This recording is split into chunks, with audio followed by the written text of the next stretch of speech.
Kindly subscribe the channel and hit the bell icon to get regular updates. Thank you. Hello students, welcome to the online classes of class 5th from Shivam Convent School, Shuklaganj, Unnao.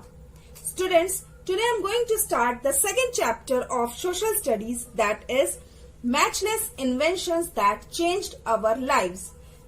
That means अतुल्य आविष्कार जिसने हमारे जीवन को बदल दिया. So let's start the topic. Paper.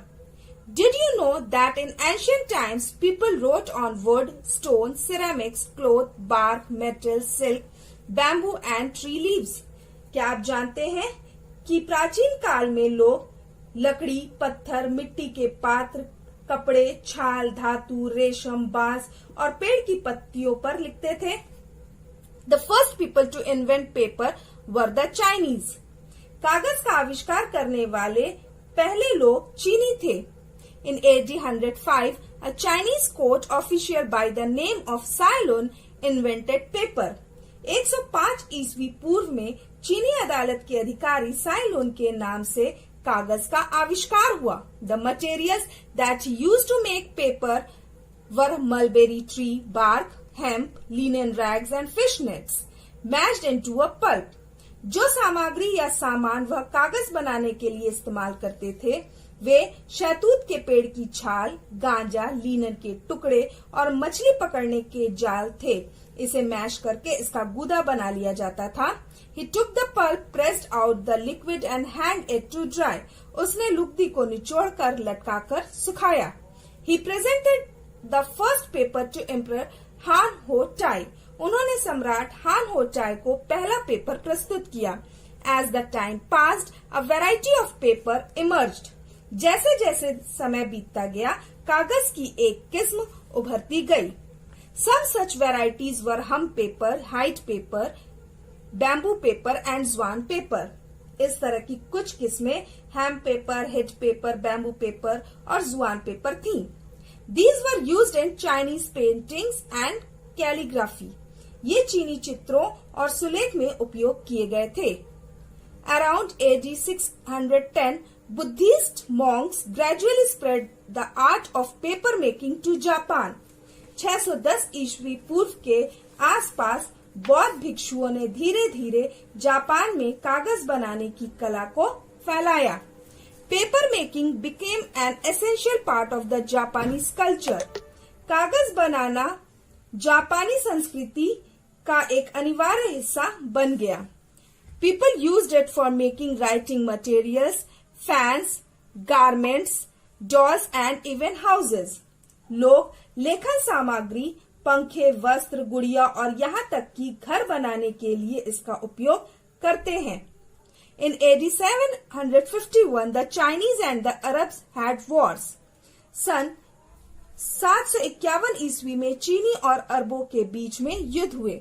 The Chinese were defeated and many of them were taken prisoners. चीनियों को पराजित किया गया और उनमें से कई को कैदी बना लिया गया. Among the prisoners were paper makers who attempted to bargain for their freedom by teaching the Arabs the secret of paper making.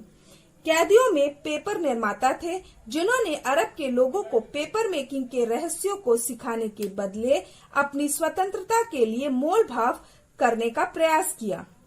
So students, in my next video, I will start from the next paragraph. Thank you. Hello students, welcome back to the online classes of class 5th from Shivam Convent School, Shuklaganj, Unnao. Students, in the previous video, we studied about the paper making. In this sequence, we carry forward the discussion of paper making. It finally took about 400 years for paper making secrets to travel to Europe. आखिरकार Europe की यात्रा करने के लिए कागज बनाने के रहस्यों को जानने में लगभग 400 साल लग गए. Paper making continued in Spain until 1244 when European armies drove them out. Spain में 1244 तक कागज बनाना जारी रहा जब यूरोपीय सेनाओं ने उन्हें बाहर निकाल दिया. Paper making art then gradually spread across Europe. कागज बनाने की कला फिर धीरे धीरे पूरे यूरोप में फैल गई. Italy became a major paper manufacturer. Italy एक प्रमुख पेपर पेपर निर्माता बन गया। The French also began to make paper. French ने भी कागज बनाने का काम शुरू कर दिया। The first paper mill in Europe was set up in Germany. Europe में पहला पेपर मिल जर्मनी में स्थापित किया गया। In 1453 Johannes Gutenberg invented the movable type printing press. 1453 में जोहान्स गुटेनबर्ग ने चल प्रकार के प्रिंटिंग प्रेस का आविष्कार किया। The printing press made it easy to use paper to make books. Printing press ने किताब बनाने के लिए कागज का उपयोग करना आसान बना दिया। In 1588, England also joined the rest of the world and began to make its own paper. 1588 ईस्वी में इंग्लैंड भी दुनिया के बाकी हिस्सों में शामिल हो गया और अपना खुद का पेपर बनाने लगा। Slowly, paper making began in all parts of the world. धीरे धीरे कागज बनाना दुनिया के सभी हिस्सों में शुरू हो गया। Today, we read printing materials like newspaper, magazines, books, maps and charts. आज हम मुद्रित सामग्री जैसे अखबार, पत्रिका, किताबें, नक्शे और चार्ट पढ़ते हैं। Children play with paper dolls, paper masks, paper board games and paper kites. बच्चे पेपर की गुड़िया, paper mask, paper board game और पेपर पतंग से खेलते हैं। The movie tickets is also made out of paper and so are the containers and carry away boxes for popcorn. Film ticket भी कागज से बना है और इसी तरह कंटेनर और पॉपकॉर्न के लिए बक्से भी पेपर से बने हैं। Paper has evolved over the years from just a writing material to a material that touches nearly every part of our lives. कागज सिर्फ एक लेखन सामग्री से एक ऐसी सामग्री के रूप में विकसित हुआ है जो हमारे जीवन के लगभग हर हिस्से को छूती है। Students, in my next video, I will start from the electric bulb. Thank you. Hello students, welcome back to the online classes of class 5th from Shivam Convent School, Shuklaganj, Unnao. Students, in the previous class, we had read about paper making. Today, we will get into the topic of electric bulbs. So let's start. In the 1800s, the best source of lighting was gas. 1800 के दशक में प्रकाश का सबसे अच्छा स्रोत gas था। However, it was dirty, unhealthy, uncomfortable and dangerous. हालांकि यह गंदा, अस्वस्थ, असुविधाजनक और खतरनाक था। When gas burned, it created soot and caused explosions and fires. जब गैस जल गई तो इसने कालिक पैदा कर दी और विस्फोट और आग लग गई। For decades, inventors tried to invent a light source that could be powered by electricity. दशकों तक आविष्कारकों ने एक प्रकाश स्रोत का आविष्कार करने की कोशिश की जिसे बिजली द्वारा संचालित किया जा सकता था। They knew that it would have to be made of a filament in a vacuum and when a current was passed through the filament, it would glow. वे जानते थे कि इसे एक वैक्यूम में फिलामेंट बनाना होगा और जब एक करंट फिलामेंट से गुजरेगा तो वह चमक उठेगा। But they could not get it to work well. लेकिन वे इससे अच्छी तरह से काम नहीं कर पाए। The problem was that no one knew of a material that could glow continuously for long hours. समस्या यह थी कि कोई भी ऐसी सामग्री के बारे में नहीं जानता था जो लंबे समय तक लगातार चमक सके। The first electric light was made by Humphrey Davy, an English scientist. Humphrey Davy ने एक अंग्रेजी वैज्ञानिक हैं जिन्होंने पहली बार इलेक्ट्रिक लाइट बनाई थी। He experimented with electricity and invented an electric battery. उन्होंने बिजली के साथ प्रयोग किया और बिजली और बैटरी का आविष्कार किया। When he connected wires to his battery and a piece of carbon, the carbon glowed, producing light. जब उन्होंने तारों को अपनी बैटरी और कार्बन के टुकड़े से जोड़ा तो कार्बन चमक उठा और प्रकाश का उत्पादन हुआ। In 1860, an English physicist Sir Joseph Wilson Swan, and in 1877 Charles Francis Brush made changes and introduced long-lasting filaments in the electric bulb. 1860 में एक अंग्रेजी भौतिक विज्ञानी सर जोसेफ विल्सन स्वान और 1877 में चार्ल्स फ्रांसिस ब्रश ने परिवर्तन किए और बिजली के बल्ब में लंबे समय तक रहने वाले फिलामेंट्स को पेश किया. It finally took a determined inventor like Thomas Alva Edison to find a solution. अंत में इसका हल खोजने के लिए थॉमस एल्वा एडिसन जैसे दृढ़ आविष्कारक को लिया. He experimented with thousands of different filaments to find the right materials that would glow well and also be long lasting. उन्होंने हजारों अलग अलग फिलामेंट्स के साथ सही सामग्री खोजने के लिए प्रयोग किया जो अच्छी तरह से चमकेंगे और लंबे समय तक चलने वाले भी होंगे. In 1879, Edison discovered a carbon filament that could not burn up for more than 40 hours at a stretch.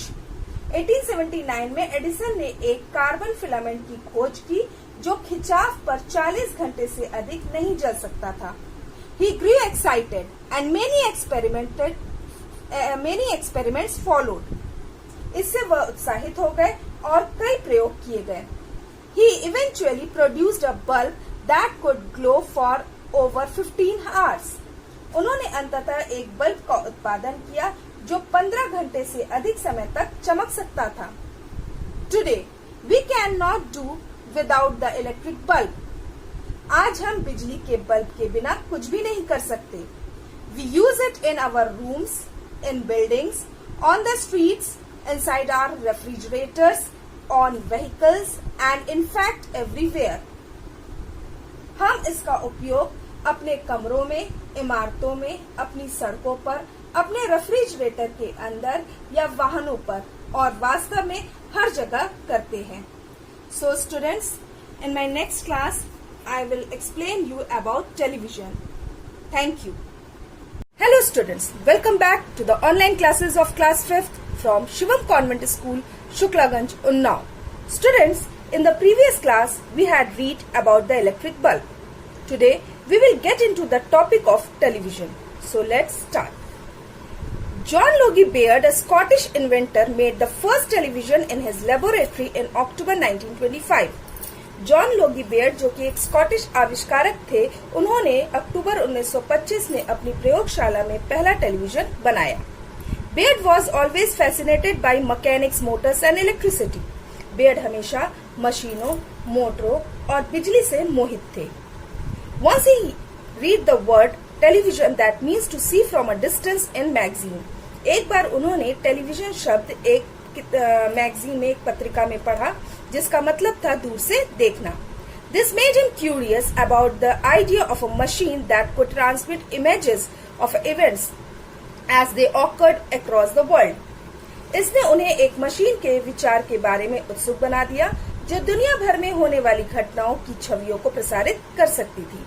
To pursue his interest, Baird left his job. अपनी रुचि को आगे बढ़ाने के लिए बेयर्ड ने अपनी नौकरी छोड़ दी. He shifted to a town near London to work on his television. वह अपने टेलीविजन पर काम करने के लिए लंदन के पास एक कस्बे में शिफ्ट हो गए. He finally prepared a television designed by July 1923. उन्होंने अंततः जुलाई 1923 तक टेलीविजन डिजाइन तैयार किया. In 1924, he had an actual working model of the first television. 1924 में उनके पास पहले टेलीविजन का एक वास्तविक कामकाजी मॉडल था. He called it the televisor. उन्होंने इसे टेलीवाइजर का नाम दिया. Using the televisor, Baird managed to transmit a picture 2 or 3 yards away to a receiver. टेलीवाइजर का उपयोग करते हुए बेयर्ड एक रिसीवर को 2 या 3 गज दूर एक तस्वीर प्रसारित करने में कामयाब रहे. In August 1924, Baird unveiled the televisor at a department store in London. अगस्त 1924 में बेयर्ड ने लंदन के एक डिपार्टमेंटल स्टोर में टेलीवाइजर का अनावरण किया. People uploaded his achievement. लोगों ने उनकी उपलब्धि की सराहना की. In October 1925, Baird succeeded in transmitting true television pictures. अक्टूबर 1925 में बेयर्ड टेलीविजन की सच्ची तस्वीरों को प्रसारित करने में सफल रहे. Then using post office telephone lines, Beard sent a cable television transmission 438 miles from London to Glasgow in 1927. तब डाकघर की टेलीफोन लाइनों का उपयोग करते हुए बेयर्ड ने 1927 में लंदन से ग्लासगो के लिए 438 मील दूर एक केबल टेलीविजन ट्रांसमिशन भेजा. His company, Beard Television Development Company, made the first TV program for the BBC in September 30, 1929. उनकी company Baird television development company ने BBC के लिए 30 सितंबर 1929 को पहला टीवी कार्यक्रम बनाया. Baird's mechanical television was later replaced by an electronic television developed by Marconi. Baird के mechanical television को बाद में मार्कोनी द्वारा विकसित इलेक्ट्रॉनिक टेलीविजन द्वारा बदल दिया गया. So students, here your chapter ends and all the work related to this chapter will be found on VoiceSnap Messenger. Thank you.